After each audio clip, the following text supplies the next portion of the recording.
Monty Keju. This is Rachel Butler. We are here with Christina Mallory Chikarowski. Nailed it. Okay, first question. What is your role regarding 23rd Street, and do you enjoy it? I enjoy very much. I'm the executive director, so that means that anything that has Uptown attached to it, I do it. So I oversee our marketing, I oversee our physical space, I oversee our economic development, our beautification, our events, our programs, our fundraising, our board, everything that has to do with Uptown 23rd as a district association, I do it. So everything. Everything. Excellent. Okay, another question. What is one thing you would do to improve 23rd Street? I would love to improve its walkability. Right now we really struggle with sidewalks that are full of poles and full of signs, and if you were a person in a wheelchair or you were clumsy like myself, it's really difficult to walk down the street without having to maneuver around poles and other permanent structures that have been placed in the middle of the sidewalk. That's super basic, but it would be really nice to have ADA accessible intersections and have striped crosswalks and something at the most basic level, making it very maneuverable for our pedestrians, all of our pedestrians. So that's my number one thing that I would fix. Okay, so if you wanted to get it done, who would you go to? The city of Oklahoma City, and it costs a lot of money. So an intersection to have all new crosswalks, all new ADA accessible ramps can cost up to $750,000 to to an entire $1 million just for one intersection. Yeah, that's a lot. We have a lot of intersections along the district, right? So it's one of those things you really hope that a new development comes in, like at 23rd and Walker when the Rise came in and the Tower Theater is about to do some improvements. You really hope that those developers really see that importance of updating those corners and those crosswalks and invest their own private resources into that. But other than that, it just takes a lot of time and a lot of money. All those light poles that are in the middle of sidewalks, it's OG&E's responsibility. So then the city has to contract with OG&E to move the light pole, and a lot of times there's not a public right-of-way to put the light pole. And we're in Oklahoma, and we've never gotten really smart about putting our grid underground. It's all hanging above, which is really safe for tornadoes. And ice and all the other things we all have problems with. So it takes a lot of money in terms of infrastructure to move those things. But we do have a general obligation bond coming up with the city in 2017. And a general obligation bond, for you guys that don't know, is it's basically a way that investors invest back into the city. So you can purchase, you yourself as an individual can purchase part of a general obligation bond. And that money, once they've been purchased, goes towards certain projects. So Oklahoma City is so on top of our current GO bond list that we're still working on projects from 1889, that'd be bad, 1989's GO bond issue. So we still have projects in the pipeline that were approved and paid for in 1989. Half of you guys may have been born. I mean, I know Taylor Swift was, but I don't know about you guys. Did you ask who Taylor Swift was? We'll talk about it later. She's drinking at the Red Cup right now. So the general obligation bond in 2017 will be a great way for us to get some of those projects on the city's dime. So that way, but the catch to that is it could be 2027 or 2037 by the time those projects are done. So we even have set aside in a past GO bond, I can't remember which year, we have money, maybe $250,000 to update the intersection of 23rd and Blackwelder, which impacts you guys on a daily basis, and 24th and Blackwelder, and 25th and Blackwelder. Do you guys know what's at 24th and 25th and Blackwelder? The campus. It's now closed. It's not a city street. So when the GO bond passed, it was a city street. We didn't have Minders. We didn't have the school. Half the Bass School of Music wasn't built there. I mean, the only thing that was there was the Wilson House, and that was part of the university campus at the time. The building where admissions was the Oklahoma Annual Conference Center for the United Methodist Church. So that seemed like a great way to improve the streetscape of Blackwell. There was to update those two intersections, but now they're locked into the university. So, which means 23rd and Blackwell there could see some major improvements since they don't have to share that money through 24th and 25th. But we have a lot of questions going on right now with the city, the neighborhoods, and the campus itself of whether we should move that stoplight altogether, move it to McKinley, since McKinley is a straight through shot north through the neighborhood and south through the neighborhood. It doesn't do that jiggity jaggedy thing next to Pirates Alley and all that kind of stuff. So there's just a lot of questions, and once you get to the project, it's kind of like it's so far down the line that so many things have changed in the cityscape that sometimes that money just doesn't make sense. But we have it, and we need to use it. So I still don't know how we're going to use it. I have a meeting on Friday. Ooh. I'll let you know how it turns out. Okay, next question. What specifically have you contributed to 23rd? I feel like nothing and everything at the same exact time. We started the farmers market last summer, which is kind of one of my big pet projects. Was when I first was hired on, I met with a lot of our stakeholders, a lot of our volunteers, a lot of our neighbors, and said, what would you like to see? And everybody kept saying a farmers market, a farmers market. And I was like, oh, it should be no problem, right? Just pull up a few trucks and sell watermelons. No. You have to deal with the city permits, you have to deal with the county health department, you have to deal with the Department of Agriculture, both in the state and the national level. It's kind of a zoo, all the paperwork I have to fill out. But it's coming back this year. We're going to actually do it twice a month instead of once a month. And we hired a farmers market manager, so there's I tripled my staff this year. That was exciting. I now have a marketing director and a farmers market manager. And so we've done that, raised about $80,000 in funds for the district, which is pretty big considering that we have about an annual operating budget of about $90,000. We've seen continuous growth in our events and our fundraisers, and a constant advocate for our business owners in terms of trying to get projects through at city services and planning and things like that. Our biggest win was at traffic commission at the beginning of last month, March maybe. I don't even know what day it is. How do I know what time it was? So sometime in the past month, we went to traffic commission and trying to get a mid-block crosswalk light in front of the Tower Theater. So between Hudson and Walker, okay? So it's already kind of built in there. The two medians are separated by about 10, 12 feet. The tower developers designed the sidewalk outside the tower, so it has the little bumpy things for when people in wheelchairs can come off a ramp and they're not speeding at high speeds into traffic, right? And so they did all the right things on their side of the parking lot, but you're literally wheeling into traffic. Like there's no way to signal to traffic that you're crossing. And right now the church that operates next door, they have people that dress in crossing guards uniforms to make sure traffic stops whenever they're walking from the parking lot to Sunday service, and there's all kinds of shenanigans that are happening. And so they went to city services, or a traffic commission, I apologize. Traffic commission, and they were denied 5-4 in February. And so I suited up, took 5 people with me, and we all spoke on behalf of how big of an impact for walkability and for our neighbors, our Heritage Hills neighbors, and the children that go to Wilson Elementary and go to Studio 7 Dance for dance class, how much of an impact this would make for our community. And it passed 3-2. We actually swung a nay to a yay. Oh, nice. So small victories can occur, and anyone can go to a city meeting and speak on behalf or against whatever they're for or against. And so I get to see that time and time again in terms of my impact, my individual impact on the city level, but also just for my neighborhood.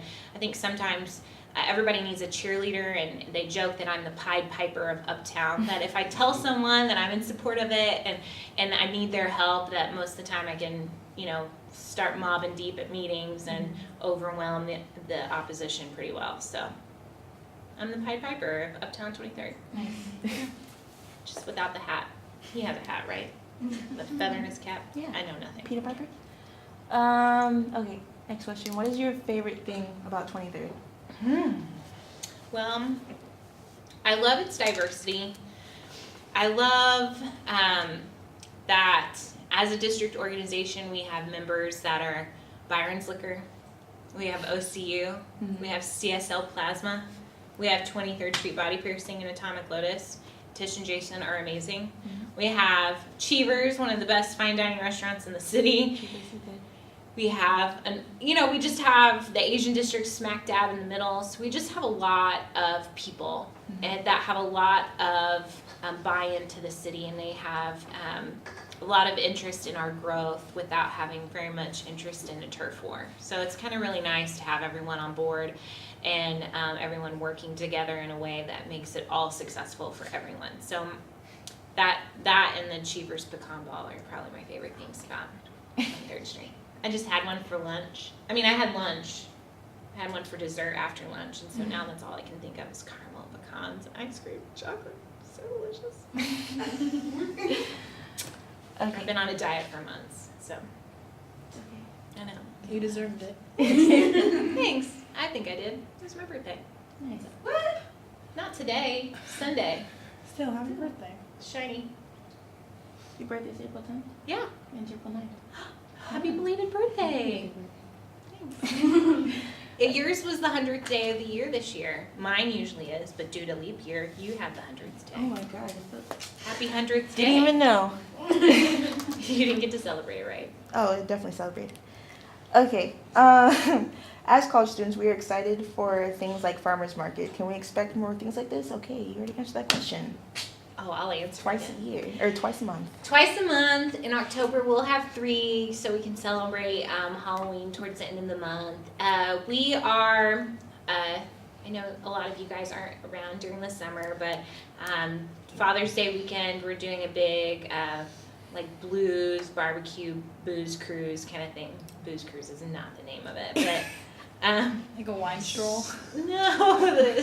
Well, it's going to be a car show, and there's going to be blues music and barbecue, and but it's going to be the exact same time as the farmers market, and so we're going to do all of that, and then we're going to do kind of a pub crawl at the end of the night. So we have so many great bars and restaurants in Uptown, so we definitely want to showcase those things.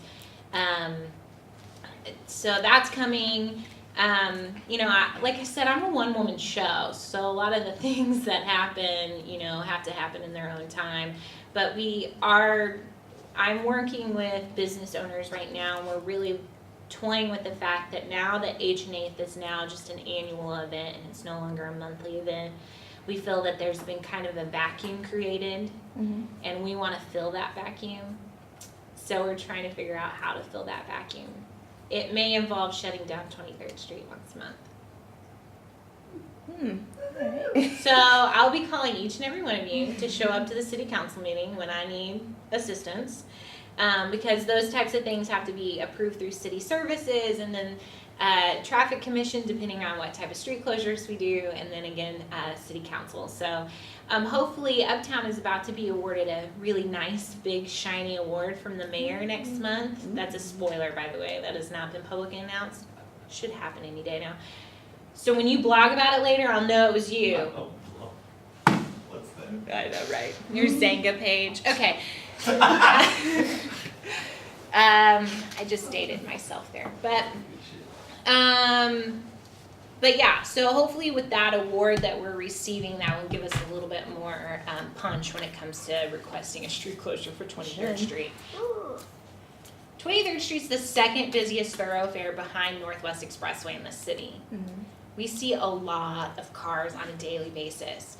So it's really hard for them to have the concept of us closing down the street. But we did it for open streets, 60,000 people showed up, so can't be that big of a deal, right? Yeah, that's fine. Slap some barricades out there, tell them to go around, it'll be fine. Okay. What should be done to help the crime and homeless? Well, a lot of our crime problems and our vagrancy issues have kind of resolved themselves throughout the years.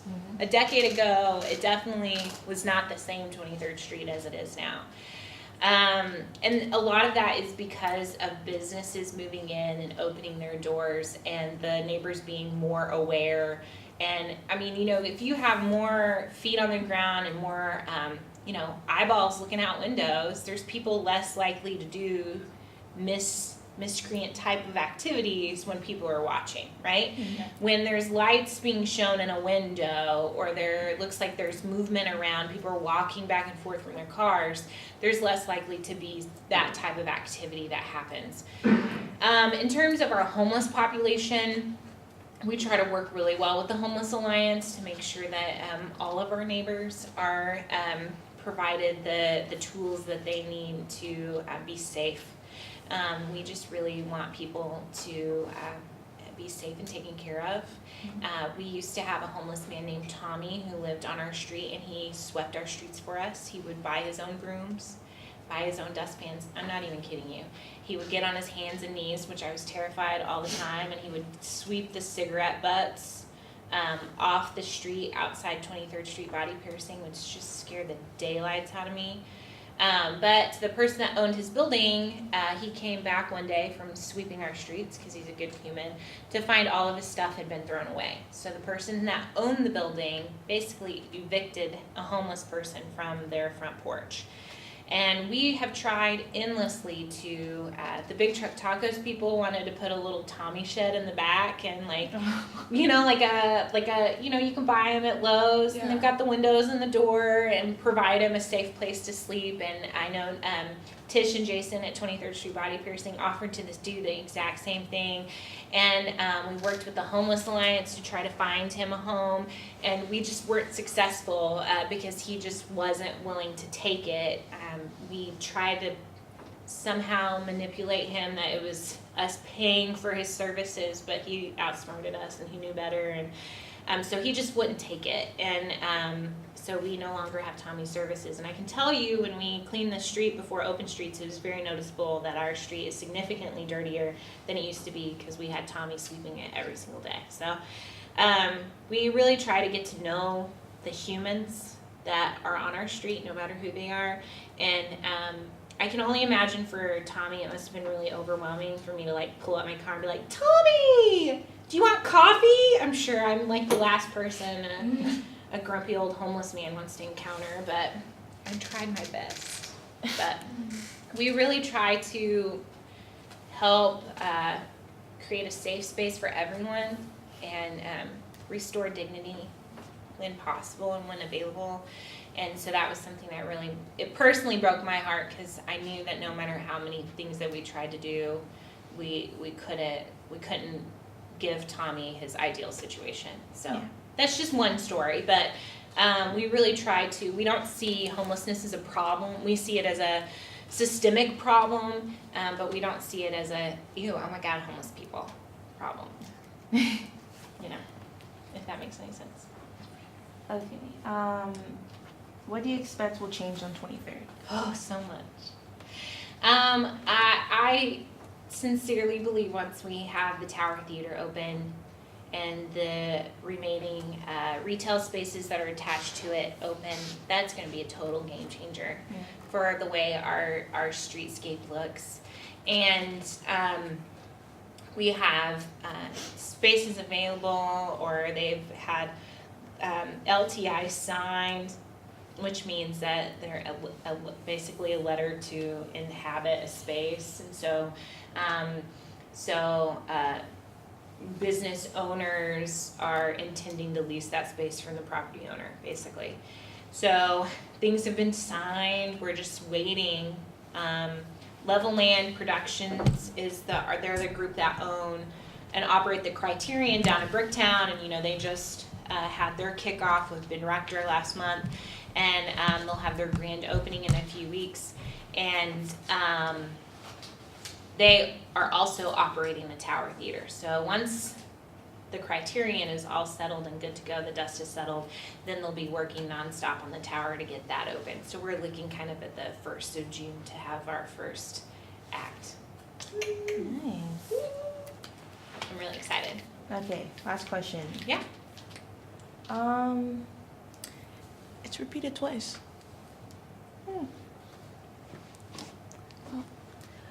What's your favorite food? Pecan ball from Cheever. No, I like any food that you can eat with your hands. Where's your favorite place to eat on 23rd? It depends what I'm in the mood for. It depends if it's breakfast, lunch, or dinner. The Drake has the best brunch. I eat Pizza 23 for lunch at least twice a week. Cheever's is my special dinner out. Backdoor barbecue if I'm feeling spicy. Big truck tacos any other day of the week.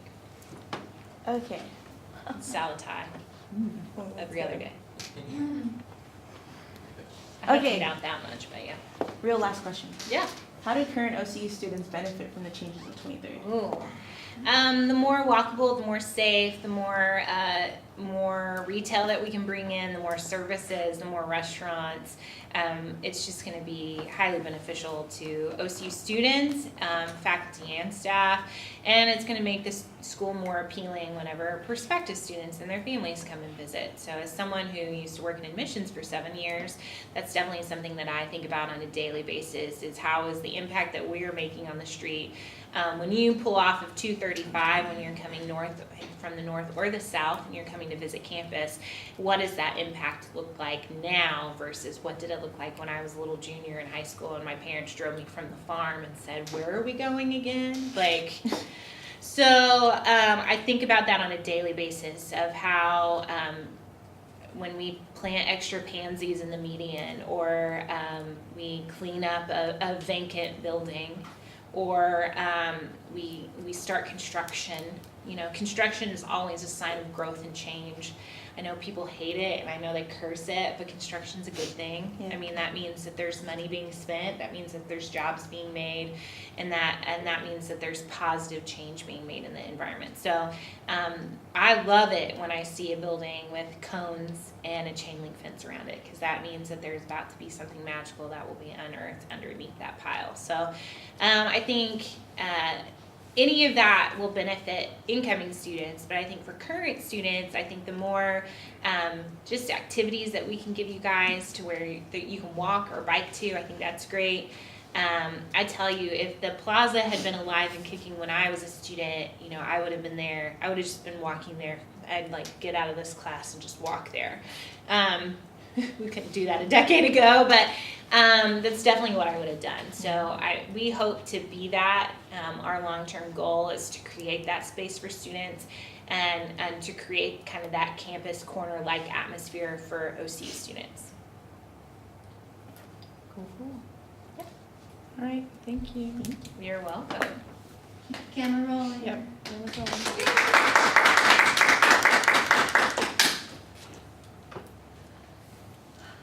Any questions? Are we allowed to ask questions? Yes, now's the time. Okay, I have a question. Yeah. So towards the beginning of the semester, like our class, we talked about 23rd Street and how we related to it, and a lot of us didn't really feel super connected to it. But through this class, I feel like we've all grown a little closer to it. I know at least Marina and I have. That's why we're doing this class. Right, of course. But how do you Success. You get an A. Yeah. How do you think we can bring more of the community into it, like just normal people who don't get to have the opportunity to Right. take awesome class? Well, I think that I encounter this all the time. My mother-in-law lives up in a nice ritzy neighborhood on the north side of Oklahoma City, and we go to the country club and we talk to all her nice little ritzy old friends, and they're like, what do you do again? And I have to be like, oh, I'm the executive director of Uptown 23rd. They have no idea what that is. But then I say Cheevers, and they're like, oh, Cheevers, pecan ball. No, I'm the only person who knows that. But, you know, so it's definitely something. I mean, our organization's fairly young. We're in our 5th year of being an actual organization of the Uptown 23rd District Association. So I think the more that we do in terms of community organization, so like the farmers market or like our fundraisers or any of our events that we can brand with Uptown, really help with that. And I really think just making it, I mean, I did not know where the Paseo was until I was a senior in college. That might be kind of embarrassing to say, but we were driving to a funeral and we got lost and we're like, what are these buildings? This is so, oh, it's over. So then we turned around what is over here? So, I mean, I lived on campus. You know, I lived here for 3.5 years. I'd worked in the city. I worked at Wesley United Methodist Church. I was not far away. Like, and I just did not know that was there because it's so nestled into a neighborhood. So our goal is just to really just kind of slap people in the face with our presence and let them know that we are organized effort. I think that's why we did the identification signs throughout the district, so you know you're in Uptown 23rd whenever you're going down 23rd Street. We currently have over 100 members, so the more that you go to a business and see the Uptown 23rd logo on their door or their window, I think those are going to be the things that keep generating hype. We're never going to be able to compete with a brick town. A brick town they get voted best entertainment district every year because the people from Yukon and Mustang and El Reno and Ada, I know people who drive from Ada to come and hang out at Toby Keith's, you know. They're not going to Spaghetti Warehouse anymore, may you rest in peace, but, you know, so that it's hard to compete with something like that, which is completely known to outsiders. But you would, I mean, the only reason I go to Bricktown are for my Rotary meetings on Mondays at 5:30. I get in, I get out, and I go. And so a lot of us that live in the core, work in the core, we don't visit places like Bricktown. So we've got to figure out how to almost reverse psychology that. Like, how can we get people from Ada to come and visit the Plaza or the Paseo or Uptown on a Friday night? How can we get them to stay in a hotel and come to Cheevers and get a pecan ball, you know? Gotcha. Sit at the pump patio, right? Yeah. Any hot ticket items that are reliant on the upcoming election? Which election? Presidential. Presidential election? Yeah. Well, our local elections are what matter, in my personal opinion. Not that the presidential one doesn't, but the people that will be elected, you know, we love Jason Dunnington here in House District 88. We definitely support him, and we want him to get his seat again in November. He's a huge cheerleader of ours at the state level. For us, it's historic tax credits. We don't want that to go away because that's a big incentive for people to build and buy, especially along Route 66 on 23rd Street. That is huge for us. That helps support the Tower Theater's renovations. The liquor law changes are going to be impactful on us. We definitely want to see things that encourage local breweries to be able to succeed, have tap rooms be able to sell beer, serve beer. We want to be able to see changes in the law in terms of, you know, blue laws and things like that. So we're really excited about the changes, possible changes in the liquor laws. So that's going to be important because that may be on the presidential ticket in November if that comes out of joint committee at the state level. Really for us, it is the things that impact us. I mean, Planned Parenthood is a member of Uptown 23rd. I'm a huge supporter of Planned Parenthood and the services that they provide women.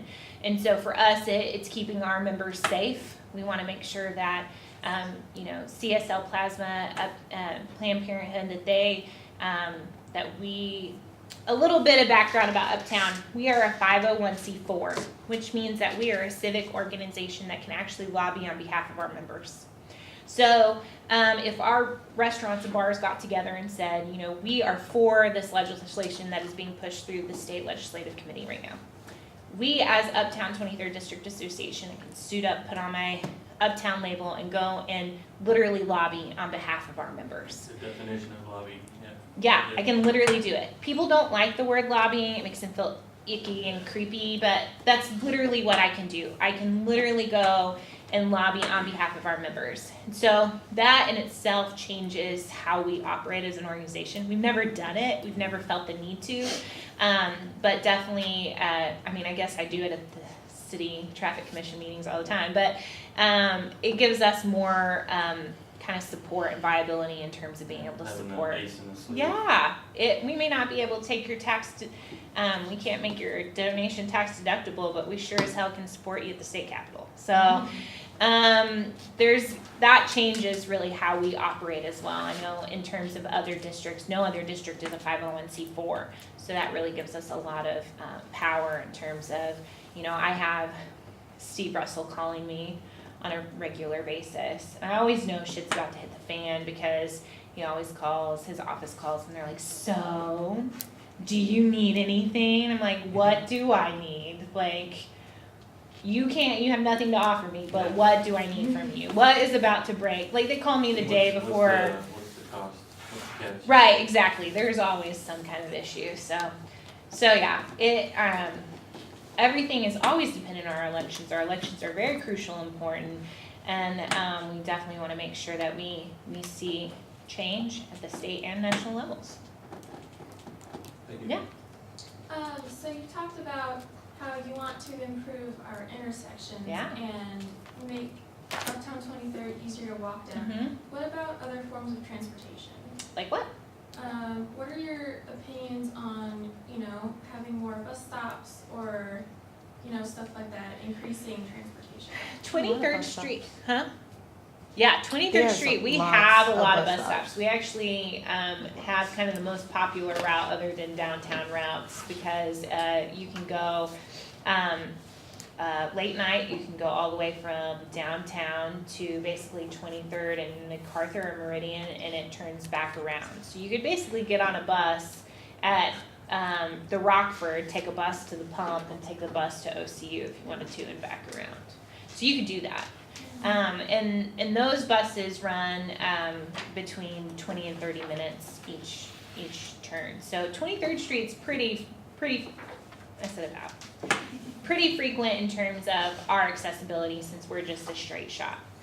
Now, going anywhere else from 23rd Street is the issue, unless you're going downtown. So getting to Penn Square Mall, good luck, right? So we are big proponents of Embark. We're always trying to support them in their changes. We definitely, we love public transportation. We joked about what it would look like if we, got a little mini bus and drove it around. We have wild ideas sometimes.